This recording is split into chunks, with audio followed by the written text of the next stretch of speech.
Oke, saya sampaikan justifikasi dulu. Ya. Baik, terima kasih. Assalamualaikum warahmatullahi wabarakatuh. Mohon izin Pak Menko, Kepala Badan, Pak Deputi. Jadi justifikasi kenapa metode search phase atau fase penyelamatan ini kita alihkan ke fase pengambilan reruntuhan adalah pertama seperti tadi disampaikan oleh Kabadan, sudah 3 kali kami melakukan reassessment. Reassessment yang pertama kami lakukan di pukul 23.30 sebelum kami karena kami berharap semua itu harus clear, tidak boleh ada satu orang pun yang di luar dari petugas yang melakukan scanning. Karena alat ini daya tangkapnya bisa sampai 50 meter radiusnya dari alat. Jadi kalau ada orang beraktivitas di situ akan tertangkap di dalam detektor, dan ini akan membuat kita multitafsir menganggap bahwa ada yang hidup, padahal itu orang lain yang ada di sekitar. Jika kami minta itu clear semua. Kemudian fase yang pertama nihil. Kita menggunakan 2 pendekatan. Yang pertama adalah pendekatan secara manual, yaitu pendekatan dengan pemanggilan atau hailing method. Kita panggil, kita cari keliling. Kemudian setelah itu tim mundur, kita ganti dengan alat search cam. Dari semua titik, dari semua sektor kita search cam dengan menggunakan fleksibel yang dia memiliki jangkauan bisa sampai 5 meter. Dia bisa masuk ke dalam celah-celah di antara reruntuhan. Hasil nihil, keluarannya adalah video recording.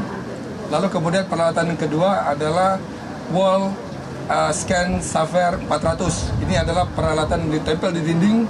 Kemudian radius scanningnya itu 120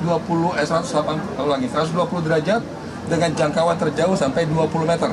Dia bisa passing through tembok, bisa lewat menembus tembok. Indikator yang ditangkap adalah 2. Pertama, life sign, tanda-tanda kehidupan dari denyut nadi, kemudian dari panas tubuh, dan juga dari pergerakan. Lalu kemudian yang kedua adalah jumlah yang bergerak. Kalau yang tanda kehidupan dalam bentuk signal, dalam bentuk grafik, tetapi kalau jumlah orang dalam bentuk coding warna.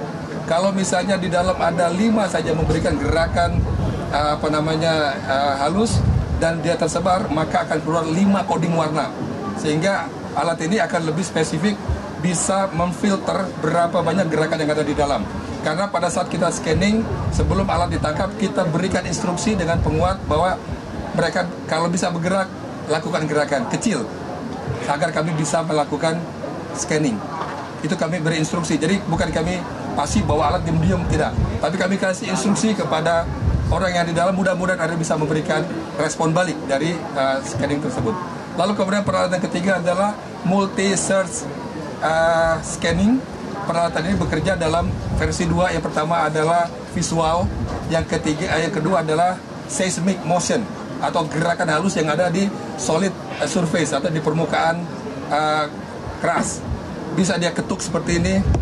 Ini sudah bisa ditangkap alat itu, dan nanti akan terlihat di monitor dia posisinya berapa jauh dari jarak dan vektor ataupun sudutnya itu berapa jauh dari alat, sehingga kita bisa plotting di mapping di site sketch collapse building.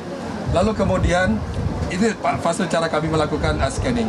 Lalu kemudian fase kedua, reassessment, kami laksanakan di pukul 02.00 di tanggal 2 Oktober, artinya tadi dini hari. Hasil pencarian tetap nihil. Lalu kemudian kami menvalidasi kembali, berharap ada perubahan. Jam 7.00 tadi kami juga lakukan kembali scanning, namun hasilnya nihil. Kami sudah laporkan hasil scanning ini ke Kepala Basarnas, dan dari Kepala Basarnas sudah disounding dengan Kabadan.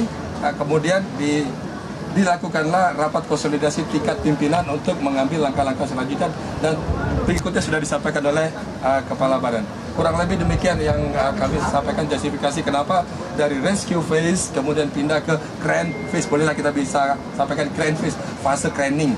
Jadi kita menggunakan crane, tidak menggunakan dozer. Satu-satu seperti tadi disampaikan oleh Kabadan, diangkat dulu puing-puing yang tidak terkoneksi. Setelah yang terkoneksi selesai, diambil blok-blok tapi yang kurang dari 5 ton. Kalau dia lebih dari 5 ton, maka akan dilakukan proses cutting. Setelah diangkat satu blok, maka akan di-assessment apakah ada target dalam pencarian di lokasi. Kalau tidak ada, dilanjut fase berikutnya, pengangkatan lagi. Setiap pengangkatan benda yang besar akan dilakukan scanning ulang untuk memastikan jangan sampai ngangkat terus nggak ngecek. Jadi setiap kali ngangkat ada perubahan struktur, maka kita lakukan asesmen kembali apakah ada target yang dicari di dalam atau tidak sampai proses ini selesai. Dan kami sampaikan 7 orang yang ada di sektor A2 posisinya berada di lantai dasar. Dan itu posisinya di bawah himpitan balok besar. Tidak bisa dievakuasi kalau tidak struktur atas ini diangkat. Itu yang pertama. Yang kedua, kenapa ini segera berpindah? Karena apa? Fase dekomposif, pembusukan. Ya, busuk itu dari fase 1 kurang dari 12 jam. Kemudian fase kedua kurang dari 24 jam. Fase ketiga lebih dari 48 jam akan terjadi penyebaran hal yang dapat memberikan dampak hidup. Karena ini adalah unsur kimiawi dan biologis yang dikeluarkan oleh kita dari sini saja kadang-kadang sampai sama-sama kita tercium, dan itu bisa terabsorb lewat pernapasan, bahkan juga bisa melalui permukaan kulit karena kita di sini daerahnya cukup panas, temperatur tinggi, kita pasti basah. Demikian, terima kasih. Terima kasih, saya tambahkan ya sedikit. Jadi untuk yang tahap 2, ini timnya kami sudah siapkan sedemikian rupa. Insya Allah ini cukup ya. Yang pertama untuk personil yang punya keahlian khusus menggunakan pakaian khusus hazmat ya, itu ada 219 orang. Kemudian kamu siapkan juga antisipasi kantong jenazah. Ini ada 300 kantong jenazah ya. Jadi kami tidak mau ambil main-main. Jadi kalau perlu misalnya satu harus perlu 2 kantong ya kita siapkan, jangan sampai di lapangan kekurangan. Dump truck kita siapkan 30 dump truck ya, ini untuk ngangkut material, barang-barang korban dan sebagainya ya. Kemudian ambulan juga sudah siap 30 unit ya. Jadi begitu nanti ditemukan korban, jenazah langsung diangkut masukkan kantong mayat, langsung dibawa ke rumah sakit ya, nanti di DVI di rumah sakit. Jadi masyarakat tidak diperkenankan untuk melihat korban di sini ya, nanti di rumah sakit semuanya. Itu memang prosedurnya, SOP-nya. Kemudian alat berat juga ada 5 unit alat berat yang cocok untuk evakuasi gedung runtuh yang ada korban manusia. Ya, jadi tadi disampaikan tidak ngawur, tidak pakai bulldozer hajar aja enggak. Ya. Tentu saja ini dievaluasi terus-menerus. Kami ada di sini sampai selesai. Bahkan tadi kami sampaikan juga ke masyarakat terdampak, apabila ada keluarga yang kesulitan mungkin akan mengevakuasi keluarganya keluar Sidoarjo, ada kesulitan untuk pemakaman, kami akan membantu sepenuhnya ya. Dan kami membuka langsung dialog dengan mereka secara langsung, sehingga yakinlah rekan-rekan media sekalian, sampaikan bahwa pemerintah pusat ini Bapak Menko datang, pemerintah provinsi, kabupaten kota, TNI Polri semua terlibat ya. Memang BNPB dalam keadaan bencana diamanatkan undang-undang sebagai koordinator ya, sebagai yang mengendalikan semuanya ya, kami akan laksanakan itu dengan sebaik-baiknya. Itu tambahan dari kami. Terima kasih. Terima kasih.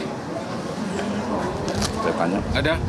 Silakan. Masih aja Pak, apakah PNP sudah mulai atau tetap akan membolehkannya selesai? Kegiatan sudah mulai. Sudah dimulai. Jadi begitu tadi Mulainya alatnya apa? Alatnya apa? tadi kren sudah masuk, personil orang-orang sudah masuk. Jadi kerennya itu mengambil tadi yang disampaikan Pak Fraser, balok-baloknya diawasi oleh orang-orang. Nanti kalau nggak ini mungkin perwakilan bisa lihat ya. Ada juga videonya. Mungkin dilihat videonya, CCTV-nya nanti bisa lihat. Artinya begitu tadi orang tuanya sudah mengizinkan, sudah membuat berita acara, langsung masuk. Karena timnya sudah siap dari tadi pagi. Ya. Metro TV